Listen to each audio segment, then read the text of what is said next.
Lately, everyone, from the government agencies to regulators to corporate board members, seem to be talking about the need for better, more effective risk management. The challenging part is that, despite the guidance provided in ISO 31000-2009, the concept of risk management effectiveness still remains vague. This article attempts to summarize the basic components of effective risk management which should help risk managers to respond to the challenges set by regulators and shareholders. The team at Institute for Strategic Risk Analysis and Decision Making (ISAR) and www.riskacademy.ru has been studying risk management for more than 15 years, and we firmly believe that effective risk management is only possible when all four criteria below are met. Each of these criteria is based on ISO 3100:2009, the most widely used risk management standard in the world, translated and officially adopted in 44 of the 50 biggest countries based on the GDP. Integrating risk into decision-making. One of the most important tests of true risk management effectiveness is the level of risk management integration into decision-making. ISAR research shows that companies capable of systematically integrating risk management into planning and budgeting decisions, investment decisions, core operational business processes and key supporting functions, achieve long-term sustainable advantage. Just consider an example of a large investment fund, which makes investment decisions only after an independent risks analysis and does simulations to test the effect of uncertainty on key project assumptions and forecasts. Another example is a large airline, which makes strategic decisions based on several quality alternatives with a risk assessment performed for each alternative. For us, it's very important that risks are taken into account when investment decisions are made. That's why risk assessments are mandatory for all investment decisions. Risks are identified and evaluated by both the project team and the back office departments, including legal, finance, scientists, strategy and others. This ensures a more objective and independent risk analysis when making investment decisions. Konstantin Dozdakov, Head of Risk, Resnano. 2. Strong risk management culture. Human psychology and the ability of business managers to make decisions in situations of great uncertainty have a huge impact on risk management effectiveness. Nobel laureates, D. Kahneman and A. Tversky, have conducted some exceptional research in the field of risk perception, showing that most people, consciously or subconsciously, choose to be ignorant to risks. Robust risk management culture is therefore fundamental to effective risk management. Take for example a large petrochemical company, which used online and face-to-face training to raise risk management awareness and competencies across all staff levels. The company also allocated resources to integrating risk management principles into the overall company culture. Another example is a government agency, which documented transparent discussion and sharing information about risks as one of their corporate values, which were later communicated to all employees. Training is one of the most important factors in the development of a risk management culture. Risk management can become an effective tool as soon as every employee understands what is it and how it applies to their personal area of responsibility. There are many different kinds of risk management training. It could be risk induction training offered to all new employees. Induction training should include a short explanation of the risk that might arise, information about a useful tool, risk management, and how to use it when making day-to-day business decisions. It is also useful to conduct separate specialized risk management training for departments heads and key managers in order to help them integrate risk analysis into key business processes.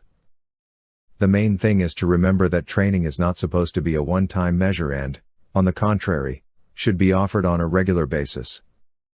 Training sessions can be led by your company's own risk manager or an external party, but either way, the trainers must possess relevant competencies and qualifications. Lyubov Frolova, Head of Risk, Technodynamika. 3. Disclosing risk information. Another criterion for effective risk management is wiliness and ability of an organization to document and disclose risk-related information both internally and externally. A mature company not only documents the results of risk analysis in the internal decision-making processes, but also discloses information about risks and their mitigation to relevant stakeholders, where appropriate, in external reporting or on the company website.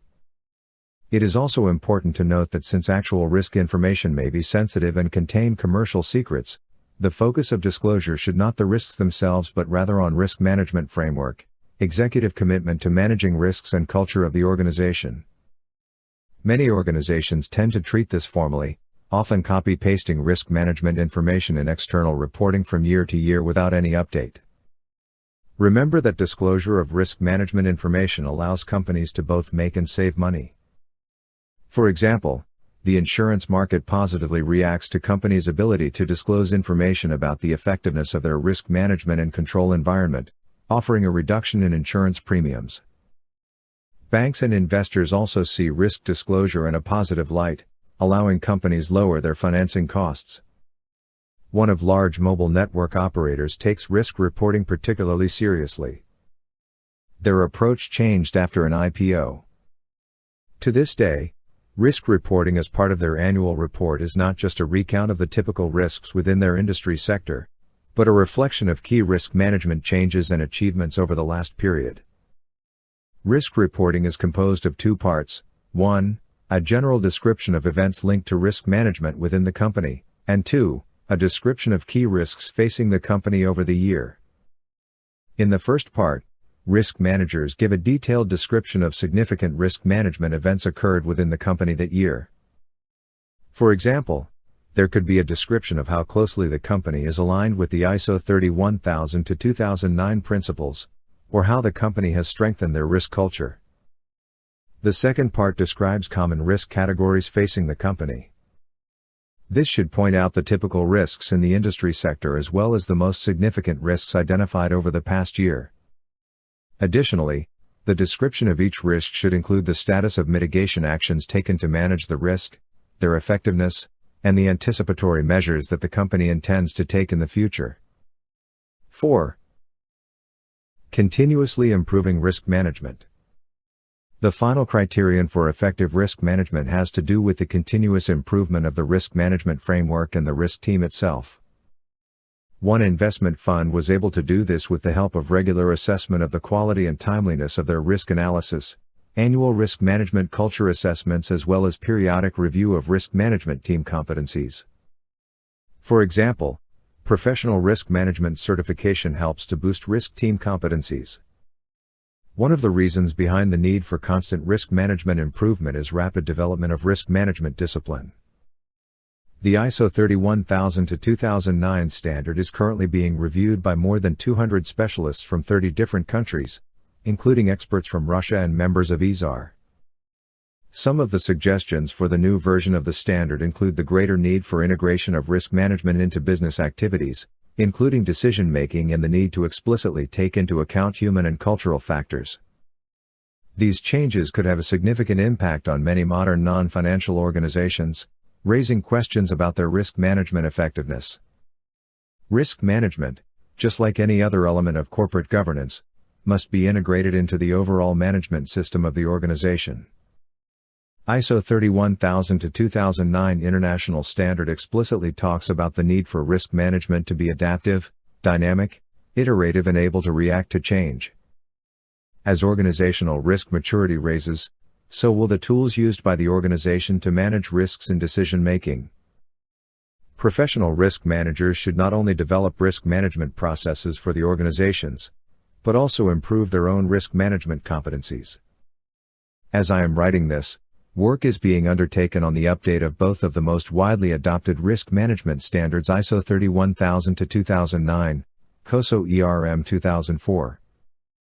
New versions are expected to be available in 2017 and promise to revolutionize our current understanding of risk management and not necessarily in a positive way. My experience shows that participating in international conferences, training sessions and certification programs constitutes a good way for risk managers to keep themselves in top professional shape. Alex Sidorenko, founder of the www.riskacademy.ru. We recommend executives and risk managers evaluate the current level of risk management maturity using the criteria for effective risk management presented in this article. If at least one of the puzzle pieces is missing, it is probably a bit premature to talk about effective risk management. dash dash dash dash dash dash dash dash dash dash dash. Risk Academy offers decision-making and risk management training and consulting services. Our corporate risk management training programs are specifically designed to promote risk-based decision-making and integrating risk management into business processes. Risk managers all over the world call us in to help sell idea of integrating risk analysis into decision-making and using quantitative risk analysis techniques. Check out most popular course for decision makers, riskacademy.blog, or our dedicated programs to help risk managers learn the foundations of quant risk analysis, riskacademy.blog. We can also help audit risk management effectiveness or develop a roadmap for risk management integration into decision making, riskacademy.blog.